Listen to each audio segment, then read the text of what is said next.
apakah betul human resource Indonesian people lebih ramah, lebih giat bekerja, ataukah sama saja, ataukah malah lebih malas? Indonesian people in general are very, very kind, very, pleasant, nice to talk to, very friendly. So for hospitality, I mean, that's a step in the right direction from the very beginning, And if you stay in a 5-star hotel in Europe now, you check in, you have your bags. Okay, where's the bellman to carry my bags? It's like, there's no bellman. No bellman. Like, there's the bags, there's the lift, there's your keys. See you later, buddy. Ini 5 stars hotel. Yeah. Founders Theory. Hai folks, di sini ada CEO dari Archipelago International, Mr. John Flood. Thank you very much. Great to be here. Thank you very much. Mr. John sudah 25 tahun di Indonesia, bisa mendengar bahasa Indonesia dan bisa berbicara sedikit-sedikit bahasa Indonesia. Ya, bisa sedikit-sedikit ya. Keren ya. Aku kayak ini udah kayak podcastnya langsung jadi international podcast loh. Jadi yang menarik adalah Archipelago International itu membawahi 300 kunci atau 300 hotel. Ada Aston, Alana, ada Hotel Neo, ada Quest, Faith Hotel, dan masih banyak lagi di Indonesia dan di Southeast Asia. Berdiri dari tahun 1997, 97. Wow, 27 years business. Mr. John, kenapa mendirikan di Jakarta pertama kali? Well, the first time I came to Indonesia came to Bali. I was living in Denmark. I'd been there for about 5 years. And then a guy I knew there asked me to come down. I was finishing off my MBA. And a guy asked me to come down to Bali and help him manage his villa property down there. So I came down originally it was supposed to be for 6 months. But then I really enjoyed it in Bali, in Indonesia. So I decided to stay. But actually, funnily enough, the first time I came to Indonesia, we didn't have internet in the 90s, right? Yeah. And if you went to he asked me, come to Bali. So I said, yeah, sure. So, but I didn't know Bali was part of Indonesia. Yeah. I thought Bali was a separate country because when I went to the bookstore, it was like you had Lonely Planet in those days, right? The books.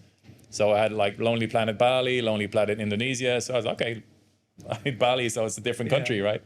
Yeah. So I was here about a couple of months and then I figured out, okay, Bali's part of Indonesia, yeah. So that was it. But originally I didn't know. So, but I came down here and then I stayed in Bali for 3 years. And then after that, then I met my partner, Charles Brookfield, in Jakarta.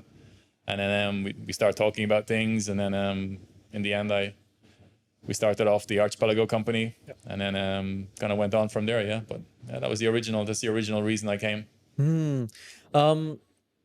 Mr. John sudah dari umur 15 tahun, since 15 years old, sudah tertarik memang dengan hotel. Dan bahkan sudah bekerja di hotel dari umur 15 tahun. Yeah.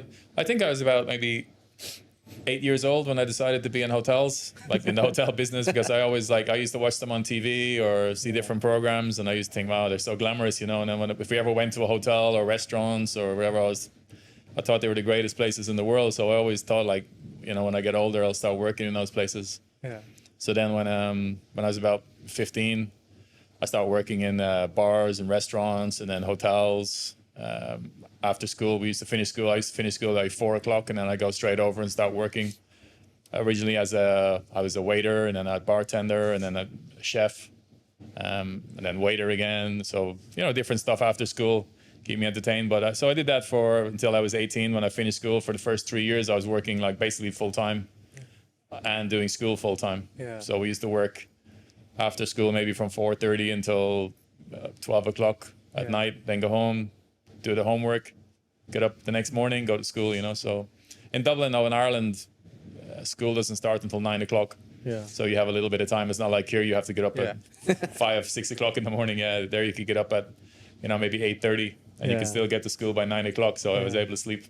Dan waktu itu usia 15 itu belum termasuk di bawah umur ya. Itu sudah boleh bekerja dan sudah dapat payment dan bahkan pernah masuk ke dishwashing division. Yeah, I did a lot. I mean, I always want, try everything. I always wanted, I knew later on if I became a hotel general manager or whatever like that, I'd always all this information, all this experience would be invaluable to me. So I'd be able to know everything, So, and I also wanted the money. Yeah. So it was like, it was a good thing. So it was like, worked for me, worked for them. So sometimes I'd work in places, I'd cook all the food. And then afterwards, then I'd become the dishwasher and then wash all the dishes. So I was like, that's kind of the way it ran, That's why I was kind of like that, Ya. Yang sangat menarik adalah saya pribadi pernah nginep di Aston Serang. Di situ yang unik adalah biasanya kalau di hotel, ini seingatku kamarnya itu sejutaan lebih doang. Itu biasanya ada telepon. Telepon biasa, dial berapa untuk ini. Di situ nggak ada telepon. Karena waktu itu aku pengen kontak kan, concierge. Wah nggak ada telepon. Ada Google di situ. Aku coba apa secanggih itu. Aku cuma bilang, hey Google, please call the concierge. Dia langsung telepon loh. Itu aku nginep dan gara-gara itu anakku kan umur 3 tahun.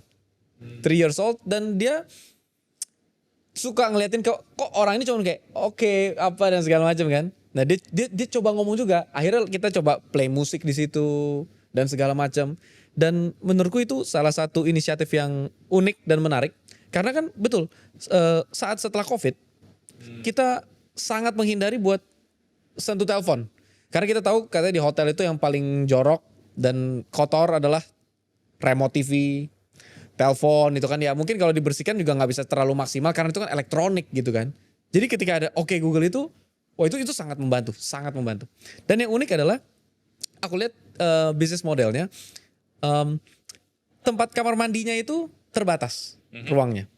Jadi di situ bukan bathtub tapi ofuro. Ofuro ya, a wooden Japanese style bathtub ya. Exactly. Dan itu menurutku aku belum pernah nginep di hotel yang pakainya ofuro bukan bathtub gitu. Kayak kok kreatif ya.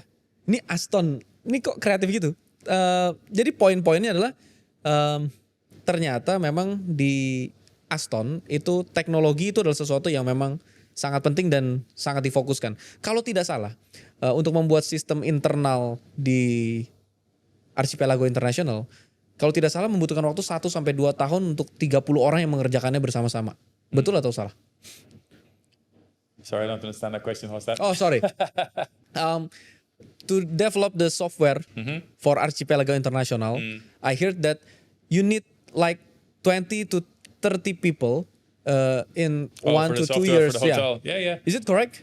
Yeah, I mean, we developed our own system, what's called the property management system in a hotel, right? That does the front of house, the back of house, and the point of sale system. So the front of house would be like the reservation system and front office where people check in. The back of house would be the finance system where all the accounting is done, and then the point of sale system is in the restaurants. So during COVID, we thought, we expected COVID would last for about 2 years. Yeah, okay. And then we expected after that, then there'd be a recovery for about 2 years. And then after that, there'd be a boom for 2 years, like a real travel boom. So we decided, okay, what are we going to do during these 2 years when things are a little bit quiet? I mean, obviously we had a lot of staff, we had a lot of payroll. We said, we always wanted to develop our own property management system for the hotels. So we decided, okay, this is the time to do it. So we had a good team of people already together because we had been developing our own software for apps and other bits and asset management systems, payroll systems, stuff like that. But we said, okay, we'll try and put the whole package together. Originally, we only wanted to do the front of house and the point of sale system because the back of house is really complicated. Yeah. But after about 6 months, then things were going very well. So we said, okay, we'll also do the back of house system. So in the end, we developed our own system. So that kind of fits into our overall kind of plan of being, fully contained hotel management. So if people ask us for stuff, we can do everything from design the hotel, do the interior design, do the mechanical, the electrical, plumbing, and then set up all the software systems and even the hardware systems like the points and the switches and stuff like that. The cabling even we can do these days. So we're like it's a full, one-stop shop, complete package. So this fits in well because only 5% of property management systems globally are actually the 3 parts. Yeah, a lot of them are only like front of house or only 5%. Only 5%. So if you get a complete system, that's quite unusual, yeah. And then the other thing was that we were hoteliers developing it for hoteliers, whereas a lot of times it's like software companies developing it. So it's missing some of the bits and pieces. It's not as easy to use, flowing between screens or functions and stuff like that. But for us, we were able to put together. So we tried to make it also for Gen Z a little bit, all the new front office people coming through. And they're very familiar with Google. Yeah. So a lot of our systems from 20 years ago have been based on Google. So we said, like, if we made a system, we wanted it that if Google made a hotel management system, a property management system, it would be like that. Yeah. So it's very familiar for people. So the training time on it is much less. All the staff are very familiar with it. So it works out really well, Ya. Yang menarik adalah biasanya 30% dari HOD itu adalah perempuan umumnya. Itu disarankan begitu. 70% Ya, female, at least yeah. 30% untuk most atau common companies. Tapi di Archipelago International itu 70%. Yeah, in the corporate office, yeah. I mean, we're about 250 people in the corporate office, and we have. Dan itu 70% perempuan. Yeah. Why? That's just the way it worked out. I mean, we never really made a plan on that. We were always like an equal opportunity company and stuff like that. But it was just the kind of the right person came for the job. That's just the way it worked out. So for us, it's great. I mean, we never really give it much thought actually. But just when you were discussing it today, it's like, that is the numbers actually. Yeah, it is that. I mean, we don't really track it specifically, but that's just the way it worked out. So. Yeah.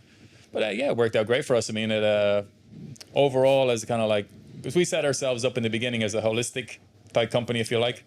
So we wanted everybody to be like in harmony. Yeah. Everybody's aligned with the company. Yeah. There's good momentum, good feeling in the company and stuff like that. So I guess a lot of the ladies who joined the company, they kind of fit into that profile of what we're looking to do and how we're looking to, be what we want to be as a company, how we want to treat our employees, how we want to treat, the owners of the hotels. So a lot of the females, the ladies working in the company, kind of that works out really well. They're kind of very understanding, very kind of they can fit with their company values. Yeah, quite easily. Yeah, so it's just the way it worked out, but great for everybody. Yeah. Archipelago International kalau tidak salah nomor 42 sedunia. Yeah. 42nd sedunia. Itu hotel group terbesar sedunia nomor 42 dan lahir di Jakarta. Di Jakarta, pertanyaanku adalah what makes Archipelago International different than any other hotel chain business? Well, I mean, I'm sure there's other companies similar to us. But I don't think there's any exactly like us that I've come across. I mean, I started off working in Intercon and Sheraton hotels and so forth, like big global chains, But I think some of that working with those caused our company to be the way it is today, because we're much easier to use, more user-friendly for staff. They can learn quicker. One of the problems I had when I was 15, started working in hotels was, I was working in the kitchen, I was cooking and stuff, but I think it was maybe 2 or 3 months after I was working in the kitchen that someone showed me the menu, and then I realized, oh, that's what I've been cooking. Nobody was like, never mind like induction training or training. They didn't even show me the menu. I was like just doing my stuff, They go, oh, do this. And then after a few days, I'd know, okay. But yeah, I didn't know what it was I was even cooking, So I was like, okay, that's the menu. I was like, oh, that's the menu. But there was loads of stuff like that. Like, just like, I remember the first day I was there, I was working full day and nobody told me like I had to stop and go for lunch. I just kept working. Like I came in the morning and I just kept working all night. I didn't stop. And I was like, I saw people coming in and out, but nobody told me, hey, Johnny, you have to stop and go for lunch. So I was like, okay. So that's why after all that experience, the good, the bad, the ugly, I try and make all the systems so they're very easy for people to follow. So it's very clear when people come into the company, they know, okay, look, this is what's in it for you. This is what's in it for us. If things go well, you're going to do well. Yeah. We're going to do well. Everybody's going to be a winner. Yeah. It's very clear for people. Like we try and make that from the beginning, but just from the basics, we try and make sure everybody understands like where they fit into the organization, what the goal is of the organization, where everybody gets aligned and so forth. So, even down as far as like the lowest person in the company, they understand, okay, they're part of a bigger kind of thing and this is what we're trying to do, so. Yeah. Sangat menarik karena dari hal yang sangat kecil sampai hal yang sangat besar yang terjadi di Archipelago International itu yang kulihat adalah hasil dari thoughtful strategi. Mungkin ada yang bilang thoughtful, ada yang bilang heartful, meaningful. Hal yang paling simple, contoh, saat aku nginep di Aston Serang, yang kebetulan ternyata memang secara building itu memang dimiliki sama Mr. John. Ketika malam hari, kolam renang dikasih lampu lampu menyala, balon lampu menyala yang bisa ada di atas air tanpa kabel. Dia pakai baterai mungkin sepertinya, terus dia dorong. Itu di rutin. Aku kan nginep beberapa malam didorongin. Jadi malam-malam itu aku mikir sebenarnya sama istri, ngapain? Siapa yang lihat malam-malam ini? Siapa yang lihat? Itu kan di kolam berenang. Siapa yang ngelihat itu gitu? Tapi pas mereka bikin-bikin, at least aku yang ngelihat ya kan. Terus aku pas ngeliat, ya tapi bagus loh. Kita mau foto nggak bisa karena kan udah gelap. Tapi anakku jadi, ayo kita naik karena udah banyak nyamuk gitu kan malam-malam. Tapi dia mau ngeliatin itu, oke. Kita naik ke atas ke kamar, buka jendela, buat liatin itu ternyata kayak ya itu sah itu. Anakku ternyata yang ngeliat. Menurutku kayak itu hal kecil, sangat kecil. Apa itu lampu itu kan? Tapi aku nginep di sangat banyak hotel lah. Istriku Maria Sandi, dia tuh penyanyi Ronnie Kristen yang muter-muter. Jadi dia mungkin sudah nginep ke, aku yakin ratusan kalau bukan ribuan karena dia nyanyi dari 2007. Jadi dia sangat jarang ngelihat yang thoughtful hal-hal sekecil-kecil itu. Nah, sampai hal yang agak besar seperti di Archipelago Aston Pekalongan. Itu hotel Syariah. Pertama di grup Archipelago. Yeah, it's our first Syariah hotel we did, yeah. Boleh diceritain sedikit kenapa itu membuat seperti itu? Well, it goes back to the strategy. From the higher end, the top management of the company, you sit down and you're working out your strategy. You're kind of figuring out, okay, we're playing on this playing field at the moment. We're going to go into hotel management. And then later on, as the years go on, you see other opportunities in other areas. But we see a growth opportunity in Sharia hotels in Indonesia, in Islamic countries. Yeah. But also in places like Singapore, for example, where you get a lot of Islamic visitors. It's not an Islamic country, but I mean, there's thousands of Indonesians going to Singapore every day. So for having this kind of business, we thought there'd be a good opportunity. So we moved some of our, made the plans, adjusted our strategy, and kind of went into the Sharia hotel business. So it takes a little bit of research, but we became familiar with it because we've been working on hotels in Saudi Arabia for the last few years. Originally we started in Dubai and Abu Dhabi. And now we're doing hotels, working with developers in Saudi Arabia for, Hajj and Umrah pilgrim travelers going to Jeddah, Mecca, Medina, places like that. So we're working also, as we were working on those, we were learning about, okay, what are Islamic type hotels? What are Sharia hotels? What's the difference between normal hotels? So we thought, we think this would be a good market for us and something to get into. And in Indonesia, we see a growing demand for that kind of hotel. So we thought, okay, let's try and do a Sharia hotel brand. That's where the Aston Pekalongan Syariah came along. Menarik. Jadi karena Aston Pekalongan Syariah itu selain memang pasti restoran halal, ada arah kiblat, itu kan standar. Tapi ini salah satunya kalau pasangan suami istri atau laki-laki dan perempuan mau nginep, itu KTP harus dicocokin dan ini memang alamatnya harus sama di KTP. Jadi harus terbukti bahwa dia suami istri. Belum lagi kolam berenang yang memang dibedakan jamnya. Jadi ada kolam renang waktunya untuk laki-laki dan kapan waktunya untuk perempuan. Itu pun kolam renangnya ditutup lagi, di cover supaya orang nggak bisa lihat dari luar. Dan beberapa hal lainnya, ada muratol kalau nggak salah. Muratol itu murotal, ada kajian yang bisa didengar. Itu menurutku, ya aku bukan seorang muslim, tapi menurutku itu balik lagi itu thoughtful, sangat thoughtful. Itu hal-hal yang ya bahkan mungkin di Saudi Arabia nggak syariah hotelnya. They're a little bit like that, but I mean, a lot of the hotels actually in Mecca, they don't have like swimming pools and stuff like that. They don't have like a lot of the facilities actually that people need. In the future, there will be. They are developing more. Like we're doing one development in Medina, for example, which is 3 Aston hotels. That will actually have swimming pools and stuff like that. But normally in Mecca, because demand is so big, the services actually are not that great. That's why we're looking forward to when we open hotels next year in Mecca. We'll be able to provide like proper Indonesian hospitality, like a proper Indonesian buffet like we do here. Because, after I've been there, it's like, I see the Indonesian market there, it gets treated, nicely, but not as good as they should be. The hotel experience in Mecca is not as good as many hotels in Indonesia. So we see that as a potential market for us. And the developers we worked with in Saudi, they also recognize this, that, it's great to bring over an Indonesian hotel operator and, really look after all the Indonesian guests. So they're looking forward to it as well. We're working on it. The hotel designs have been done. They're under construction at the moment. So we're looking forward to doing that next year in Mecca, Jeddah, and Medina. Yeah. Nice. Keren banget. Biasanya kan orang Indonesia yang kedatangan sistem manajemen operasional dari luar negeri. Tapi ini manajemen operasional dari Indonesia, Archipelago International yang dibawa ke Mekah, Madinah, dan keluar. Dan itu membanggakan. Aku butuh sedikit gambaran, kan waktu itu Mr. John pernah kerja di Intercontinental Dublin. Pernah berpengalaman sangat luas di beberapa negara, bekerja. Apakah betul human resource Indonesian people lebih ramah, lebih giat bekerja, ataukah sama saja, ataukah malah lebih malas? What do you think about it?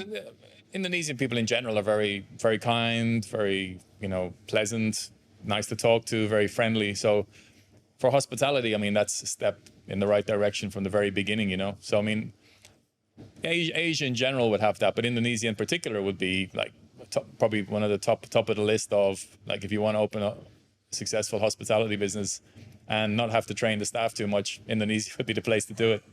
Because, you can do a lot more with things down here because, staff here is not as expensive, so you can give a proper hotel experience. Like in Europe, you can't really do that anymore. Yeah. I mean, if you stay in a 5-star hotel in Europe now, you check in, you have your bags. Okay, where's the bellman to carry my bags? It's like, there's no bellman. No bellman. It's like, there's the bags, there's the lift, there's your keys. See you later, buddy. Even if 5-star hotel. Yeah, I mean, you'd want to be like 5-star diamond before you get anybody giving that kind of service. But in general, like, it's like, carry your own bags, do your own stuff. I mean, that's it.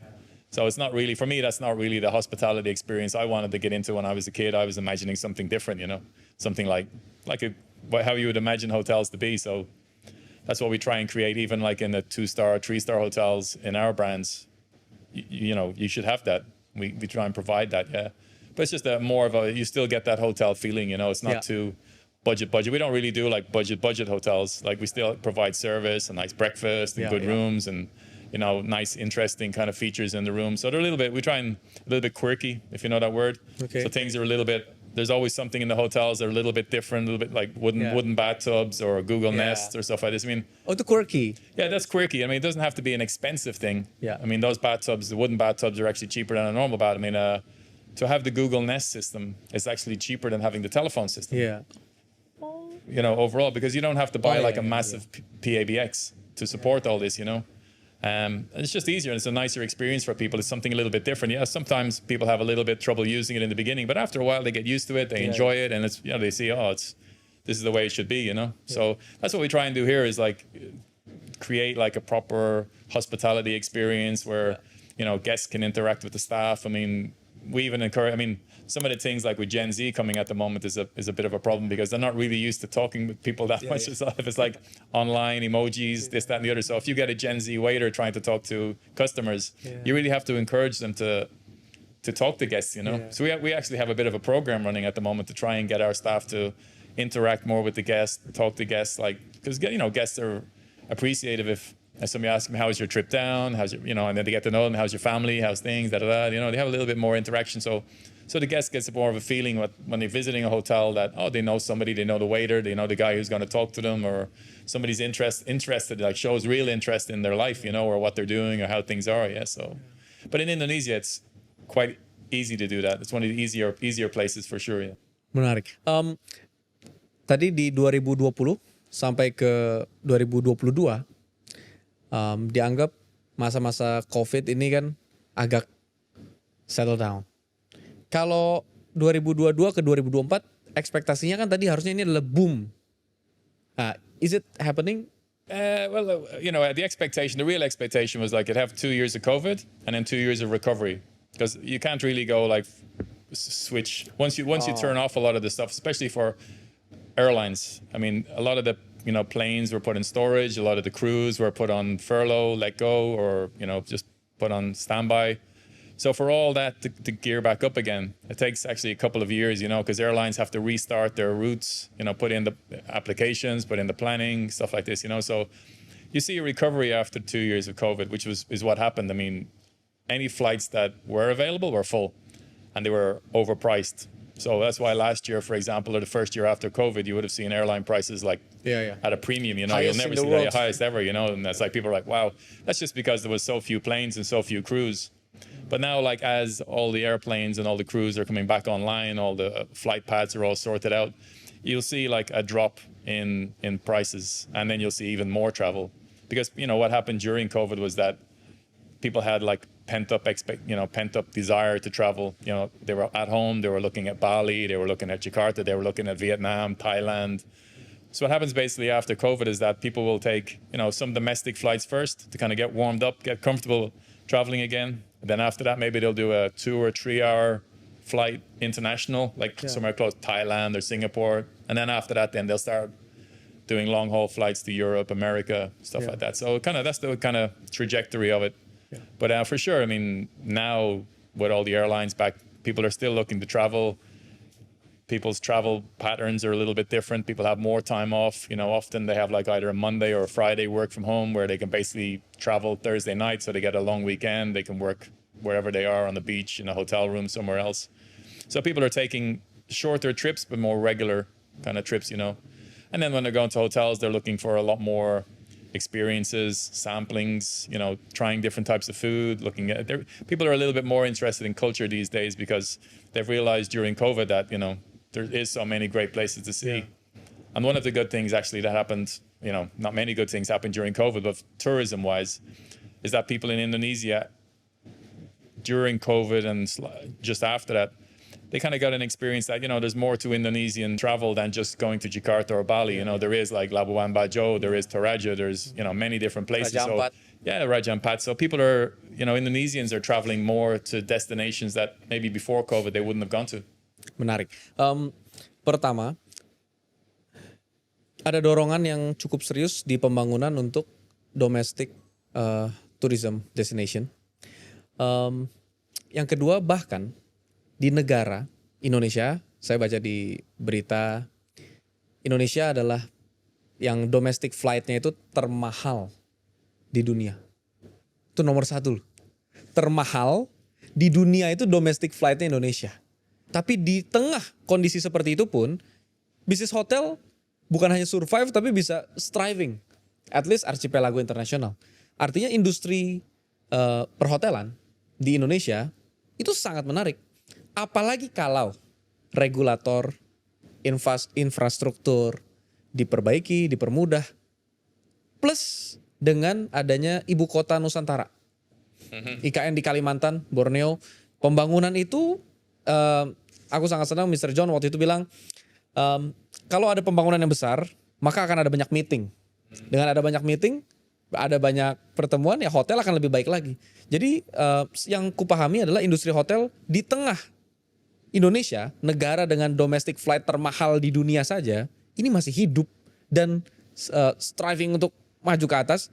Apalagi kalau ke depan akan lebih banyak insentif-insentif dari pemerintah, regulator untuk menurunkan harga flight dan lain sebagainya. Jadi industri perhotelan dan bisnis hotel ini sangat menarik.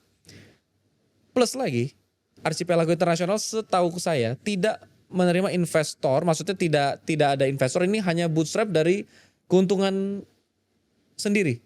Jadi no investor in Archipelago International. No, we don't have any. We're organically grown, if you like. We started off with basically like very little money, and then all the money we got into the company we reinvested over the years. So, I mean, we started off poor. I mean, we didn't start off like as a rich company and getting in investors and private equity and all this kind of stuff. We started off like with, a few $100,000 and then built up the company. Like we were four to six people, I mean, now we're 250 and started off with a couple of hotels, a few contracts. Now we, just doing management, and now we do, software development, we do distribution, connectivity, we do, a lot of different stuff across the business, architectural plans, designs, building our own hotels.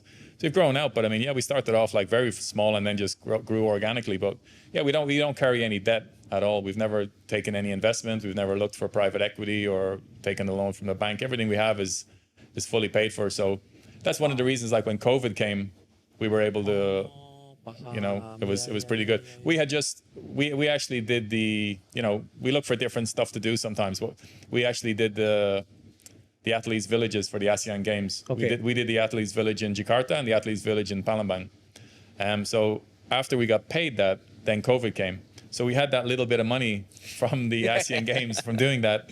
That helped us. Then we were like, okay, we can. What are we going to do with this money? So then we reinvested it into actually. Where we opened up Aston Chilegon was one of the things we did, and the other thing we did was we developed the Centec property management system. Yeah. Which took about we had 30 or 40 guys working on it, software developers, and that took about 2 years. But that's what the investment was. But after that, then we were like, we came out of COVID as a pretty different company. We were able to almost press the reset button and redo stuff that we wouldn't have had time to do previously. But during COVID, we said, okay, what do we need to change? What do we need to fix? What can we develop? So at the end of COVID, we'll be like a butterfly. Be like a different kind of company, a much stronger company, much leaner company, and much more organized. So we were able to do that, taking 2 years, like just focusing on that. Ya, jadi sangat menarik ketika kita lihat bahwa mulainya dari 4 sampai 6 orang, 4 to 6 people, 1997. Or probably maybe not 4 or 6, could be 10. 10, maybe yeah. 10 people, but I mean not much more, right? It wasn't it was very small, Okay. 10 orang dengan modal kalau dirupiahkan mungkin sekian miliar lah. Ratusan ribu dolar kan sekian miliar lah ya. Jadi dengan modal sekian miliar dengan 10 orang dan sekarang ada di 300 kunci atau 300 hotel dengan brand-brand yang tadi disebutkan Aston, Alana, Hotel Neo, Quest, terus Fave. Itu dibangun tanpa investor dan tanpa hutang. No debt itu kan berarti memang tidak menghutang ke bank dan segala macam. Ini bisnis yang sangat menarik. Jadi dan yang ku tahu juga bahwa kalau teman-teman di sini, folks, kalian punya gedung, hotel, atau kalian punya tanah kosong, atau kalian punya apapun yang kalian rasa ini bisa jadi bisnis hotel, yang kalian rasa itu proper, saya rasa bisa dikolaborasikan atau bagaimana biasanya? But normally, I mean, we try, and as a company itself, like when we started off, we always wanted to, just build a nice company. We were never set up to go, oh, we're going to go public in the future or get in private equity or something like that. We were always set up like, the goals was create like a really good hotel management company that's really good at hotel management. That's it.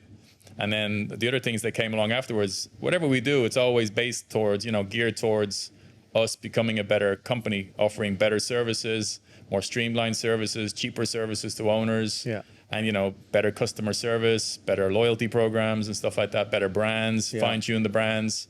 So it's always geared towards that. So we're always trying to, improve things, improve the company. Ya. Kalau semisal what kind of opportunity for Indonesian businessman or investor to collaborate with Archipelago International? Well, normally we do. I mean, our core is hotel management. So, for example, if somebody has land and they're interested in building a hotel, like they'd contact us, and then we'd talk about, have a look at the land, have a look at the market, have a look at the market demand, have a look how much money they want to invest, and what kind of hotel they have in mind, what's their vision for, like, what's their wishes, what's their desire on what they want to build, So once that's fine-tuned, then you'll figure out, okay, maybe this location is good for a 3-star hotel, it's good for 100 keys, it's good for, then you figure out how many meeting rooms you want to have, how big the coffee shop would be, how big the parking space should be. And then after that, then you work out like terms of reference, it's called TOR in the business. And then you'll give that to the architect, either we design it or the person's architect would design it, and then, develop the property, And then along the path, of course, you do like financial projections, like a mini feasibility study to see, okay, if we build a 100-room hotel in this location, what will it cost? What's the payback time? Does that work out for your investment? So usually that's the way we work. Other ways to do it is, somebody might come to us, because what happened after COVID is that the digital market, online business became even more like accelerated. I mean, it was going more online anyway, but COVID just made things, accelerated about 10 years. Everybody's booking online. So, and the other thing is that because of the safety and cleanliness issue, more people are kind of geared towards staying in a branded hotel for the safety and security issues. So for a company like ours, a lot of, you get a lot more business because you're a branded hotel and you're easy to book online, streamlined, easy services. So, but some individual hotels don't have that kind of capability. Maybe they're a non-branded hotel. Maybe they don't have proper e-commerce or software systems or connect to online travel agents properly, or they have a bad commission rate with the online travel agencies. Yeah. So it's a lot better for individual hotels to join with a hotel management company like ourselves or Accor or Marriott or Hilton, for example, because you get, the economies of scale, you get the expertise, you get the connectivity, you get the distribution, you get the proper systems. It's like proper hotel, So that's why it's like branded hotels in general will do like 20 to 30% better than non-branded hotels globally. Ya, tidak lupa juga mention Harper ya. Harper juga bagian dari Fave ya. Fave dan Harper. Yang menarik adalah pernah 1-2 bulan saat COVID 60%, 60% bookings come from OTA, Traveloka. Nah itu yang ku tahu bahwa Mr. John pernah cerita menjalin relasi yang terus-menerus, continuum sama tim Traveloka dan OTA sejenis. Aku rasa itu juga sangat membantu buat para pebisnis yang mungkin berinvestasi atau menjadi partner dari Archipelago International. Karena kalau nggak dijalin kerjasama itu juga mungkin tidak bisa mencapai 60% di COVID itu. Well, I think the statistic you're talking about during COVID, it was like July and August, I think 2021, 2022 or something, where 60% of Traveloka's business was actually into Archipelago hotels, because we had started doing like flash sales on Fridays and stuff like this. Oh. We did some other stuff because we sat down with our travel partners like Ticket.com and Traveloka.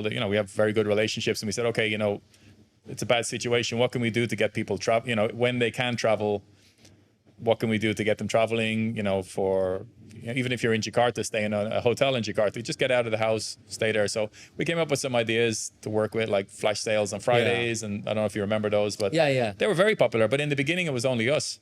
We started that, so it was only our hotels. So at one time, like 60% of Traveloka's business was into Archipelago hotels. Oh, berarti bukannya 60% Archipelago itu dapat booking dari digital, tapi justru 60% bisnisnya Traveloka itu Archipelago. Yeah. Which is huge. I mean, it's not like that now. It could be maybe 10%. But just at that particular time, it was particularly big because of we were the ones who were proactive. Because what happened during COVID was that a lot of companies, a lot of hotel management companies went to sleep. They we'll come back later on. They went home or they just stopped doing stuff, But we actually got more busy. We sat down and we said, okay, what can we do? I mean, with the little bit of business around, how do we get as much of that as possible? Yeah. So okay, maybe there's only 20% of the normal business, but okay, how do we get a bigger share of that 20% than anybody else? Yeah. And then we worked out our plans. And for us, it worked out well. I mean, the other strategy we did was we didn't close down hotels during COVID, except in Bali, which was particularly effective. But just in general in Indonesia, we figured out that most other hotels will close. Yeah. So, but, government still has to travel. They still have to have meetings. The NGOs to discuss COVID still have to travel. Some corporate business will be there. There'll still be some domestic travelers. So we said, okay, we'll keep our hotels open and just pick up any business that's around. So we just streamlined the hotels, trying to make them as efficient as possible. Maybe staff were working half-time, but all the staff got to keep their jobs. The hotels kept open, the air conditioning kept working, swimming pools were still filled, F&B was still working. So, we were able to tick over, we worked out what the break-even point for each hotel would be, and we were able to meet the break-even point. And then I used to send letters to owners once a month or once every 2 months with an update. Okay, this is the situation, this is what we're doing, this is, what we're working on, this is the thing. So most of the owners were very happy. I mean, everybody, all the hotels stayed open. They all kept in good condition. And then when business came back, we were able to ramp up the business a lot faster and then get a bigger share of the business straight away, because our hotels were in very good condition. They were still maintained. Yeah. And all the staff were still trained. Things were still running. So in that way, we were able to come back out of COVID a lot faster. Menarik. Di beberapa daerah seperti Hong Kong, itu ada capsule hotel. What do you think about it in Indonesia or Southeast Asia? Yeah, it's good. I mean, capsule hotels are an interesting one. I mean, you have some branded ones like Citizen M hotels from the Netherlands, which are quite a popular brand. But I mean, capsule hotels in themselves are good for a particular market. Like, I mean, originally they started in Japan for people who didn't want to had a late night drinking after work and didn't want to go home. They just wanted to sleep basically in a some very small space, get up the next morning and go to the office. That's the reason for them. So in places like train stations or airports, very transit kind of areas, they work out pretty well, but in general, like most people will go for like a select service type hotel, like a 2-star type hotel where you still have maybe 15 square meter room, you still have your own bathroom, stuff like that, especially these days because after COVID, people don't really want to be sharing bathrooms with 10 or 15 or 20 other people. If you're in a capsule, you still have to share bathrooms and stuff. So people will pay, $10, $20 more to have their own bathroom, their own space. Yeah. So, but there's a market for them, but it's not as big as you would think. I mean, the other thing that's changed is, for example, Airbnb would be a similar thing where people think, oh, I can stay in an Airbnb, my family, and it's cheaper than a hotel, and I get all these apartments. But that's shown to be, people are kind of going back to hotels now because Airbnb has its own problems. Sometimes it's not as advertised. They're also quite expensive now. On average, like Airbnb is more expensive than a hotel. Yeah. Sometimes the host is not that nice. You also have to clean. Sometimes you have to clean the place before you leave out all the rubbish, all this kind of stuff. So people are just like, I might as well just stay in a hotel. So, things come and go and the flow of things. But there is some different trends coming in. But hotels are doing quite well at the moment. Yeah. Archipelago International open opportunity for franchisee or partner. Tapi berapa persen yang dimiliki sendiri dan berapa persen yang dimiliki oleh partner? Dan bagaimana itu berjalan? Apakah lebih baik own sendiri, jalani sendiri, ataukah sama aja? Mau partner ataupun sama aja? Well, normally, for a hotel like us, for a hotel management company like us, we build and we develop. There's other hotel companies like Marriott or Accor, for example. Their model would be more asset light. So they wouldn't be into building their own hotels. They'd be just into, management. Yeah. So they're able to, expand exponentially. Like they don't have to worry about building their own hotels and getting into the details. And it's quite labor intensive and capital, need a lot of capital for it. If they want to grow, like their focus also is a lot more on brand building and then, growing their loyalty membership programs, basically, right? So whereas us, we're more into like the actual nitty gritty of the day-to-day management of hotels. We're that kind of company. So we'll have a brand, but we'll also do the management. Whereas the bigger international brands will actually hire a company like us to manage as a third-party operator their hotels. So we could end up like, for example, companies like us would be managing international branded hotels, like globally, like for example, Aimbridge in America, they manage more Marriott hotels than Marriott. Okay. A lot of people don't know this, but actually like a lot of developers will have two contracts. They'll have one contract with the brand, for example, Marriott or Accor for the brand and the loyalty program and the reservation system. And they'll have another contract with Archipelago, for example, or Aimbridge as a third-party operator to do the actual day-to-day management of the property. And then we'll just follow the systems of the brand they use. Yeah. So we do actually that, plus we do our own brands. Some companies like Aimbridge, for example, they just do third-party operator and they don't have their own brands.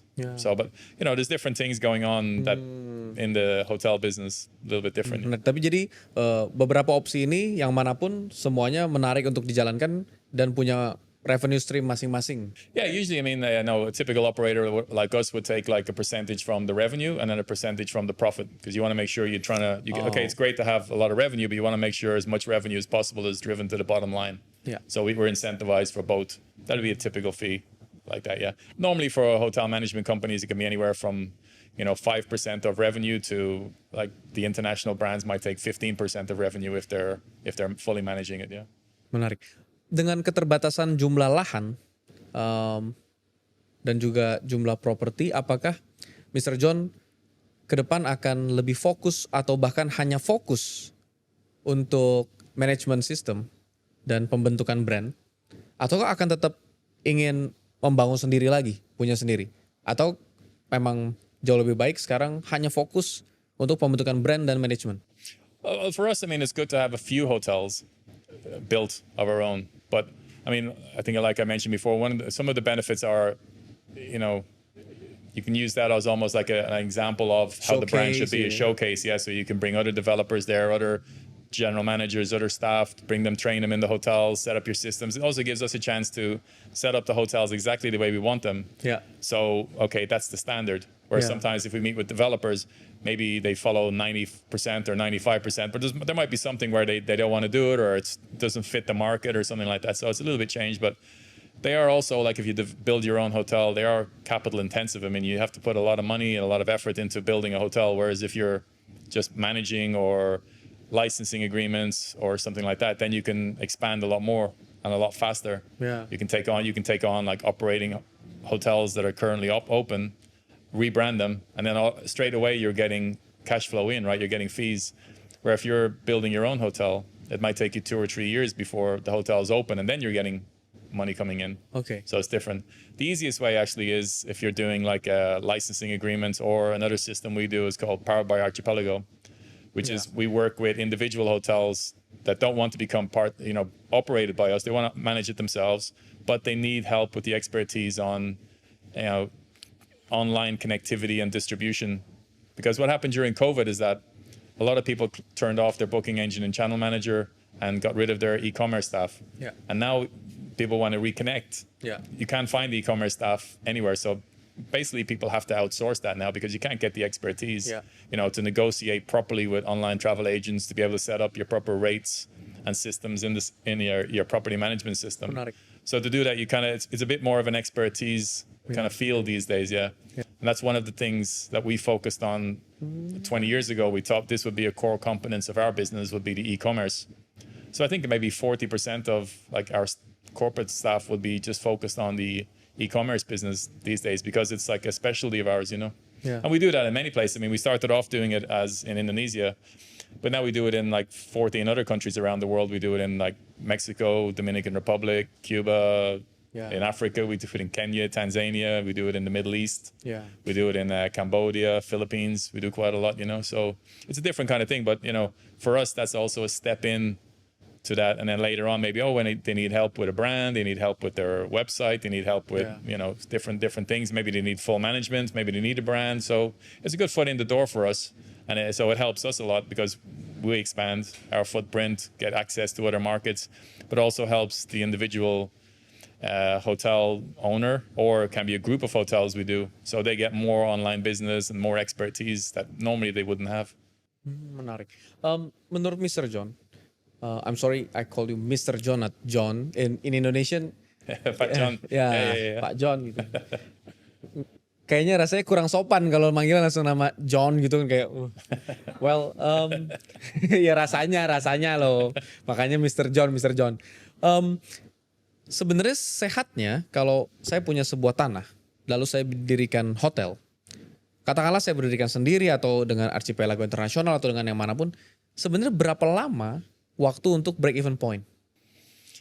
Normally from the time you open a hotel until the break even point is typically for a hotel is like 7 to 8 years. 7 to 8 years. Yeah, if you do it super quick, like if everything's like works out really well, it could be 4 or 5 years. Or if it goes badly, it could be never.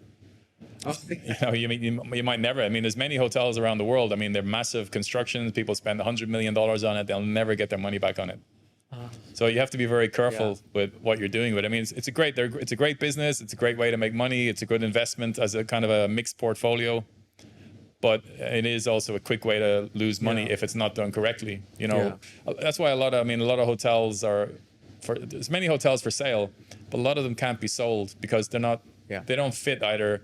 The location is wrong for the type of hotel it is, or they have the wrong number of rooms, the wrong type of rooms. They don't have enough meeting facilities. They don't have enough car parking space.